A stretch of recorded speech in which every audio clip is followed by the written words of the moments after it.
Aujourd'hui, j'ai décidé de vous montrer un peu le processus de ce gâteau parce que c'est pas un gâteau facile. Ça mérite que je filme le processus pour que vous confirmiez que le travail de cake design là, c'est pas facile du tout. Donc là, je dois faire le gâteau Coco Melon. Si vous avez les enfants, vous connaissez Coco Melon. Même si vous n'avez pas les enfants, vous connaissez. C'était une star il y a quelques années avant que Miss Rachel vienne prendre sa place. Donc là, c'est le but. Je vous montre juste voilà comment je fais le montage, les découpages qu'il faut pour donner la forme du bus. Là, j'ai vu que c'était un peu penché quand j'ai fait le montage de cette vidéo, mais je crois que j'ai pu rattraper ça un peu. Anyway, donc là, je suis en train de recouvrir de crème au beurre. Je coupe tous les détails qu'il faut parce qu'il faut vraiment... Ça, c'est la partie en fait où il faut bien faire la structure. Voilà. Parce que si tu fais mal la structure, après, lorsque tu vas faire la déco, ça ne va pas donner. Donc là, après avoir mis au frigo pour que ça durcisse, j'ai maintenant recouvert de ganache au chocolat. Là, on est au Texas. Il fait 39-40 degrés des fois. Et donc, quand je fais les gâteaux en été, je suis obligée de recouvrir de ganache chocolat parce que ça tient plus la chaleur, quoi. Parce que si c'est que la crème au beurre, là, non, non, non, non. En moins de 2 secondes, même pendant que je fais le gâteau, là, je vais voir comment ça commence à fondre malgré qu'il y a la clim à la maison.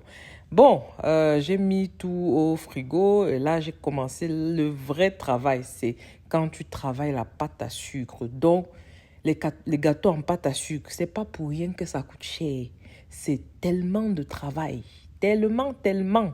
Donc, regardez ce que je fais. Et bon, déjà, les mains sont propres. Hein. Les gens qui disent toujours que mettez les gants, regardez bien les infos. On a dit que les gants ont trop de germs. Beaucoup de microbes sur les gants. Mieux vous laver ses mains 50 fois. Et c'est ce que je fais. Je ne vais pas juste vous montrer comment je lave les mains. Donc, trustez me, les mains sont propres.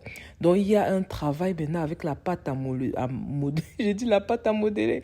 La pâte à sucre. Il faut vraiment bien faire le lissage parce que si tu fais mal, ça se déchire. Et si ça se déchire, tu es obligé de reprendre tout et recommencer à zéro. Et si tu as la malchance que le chocolat qui est en bas là a déjà collé sur la pâte à sucre, c'est fini pour ta pâte à sucre. Donc ça, c'est un travail qui est très, très délicat. Très délicat. Vraiment, respectez-nous qui font les gâteaux là. Respectez-nous. C'est trop de travail. Donc voilà, vous voyez, j'essaie vraiment de bien lisser pour qu'on voie le moins de défauts possible parce qu'il faut que ce soit le plus lisse possible. J'appuie là où il faut, je découpe là où il faut. Et si vous voyez, il y a des trous partout, devant ou derrière là, ne vous en faites pas. Il faut trust the process. C'est parce que je sais que je vais combler ces trous-là par la déco. Donc, il ne faut pas vous inquiéter. Je préfère laisser des trous comme ça que de forcer pour que la pâte descende et ça se déchire et ça gâte tout le travail et je dois recommencer à zéro.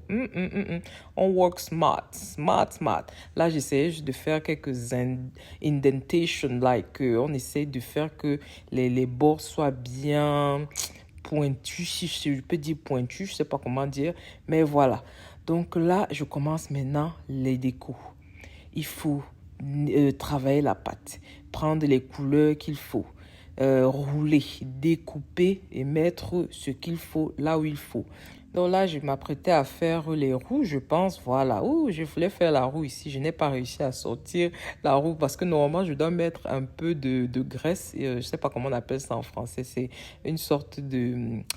C'est en fait de la graisse, mais la graisse pour aliment, et c'est ce qu'on utilise pour la pâte à sucre pour que ça ne colle pas. C'est soit tu utilises cette graisse-là, je vais chercher le mot et mettre ça en commentaire, soit tu utilises cornstarch.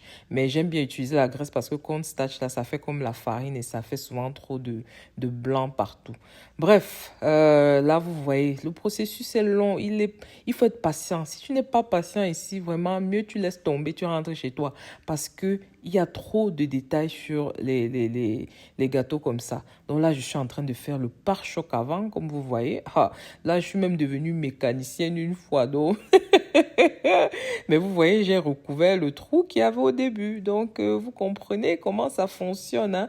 Au lieu de se déranger à trop arranger quelque chose, mieux tu laisses tomber et tu vas après recouvrir ça. Et là, vraiment, j'essayais juste de faire de belles démarcations pour que ça fasse le plus naturel possible. Ici, là, j'étais fatiguée de filmer, vraiment. Je ne peux pas vous mentir, il était déjà minuit. Les enfants étaient fatigués. Voilà, mais je crois que la main de bébé, elle va sortir quelque part ici. Donc, il y a un moment où je vais plus pouvoir filmer, je vais seulement vous montrer les résultats parce que c'est tellement de travail. Donc, voici le bus final. Vous pouvez voir tous les éléments de déco que j'ai rajoutés un à un, petit à petit. Les photos sont des photos comestibles que j'ai découpées pour faire comme des passagers, mettre aux fenêtres, le chauffeur et tout. Bon, ne vous faites pas prier. Allez en commentaire me mettre de bonnes notes pour ce camion. Hein? Et la personne qui me met une mauvaise note, je le bloque. On fait comme les influenceurs. And don't forget that Jesus loves you. Allez, bye bye.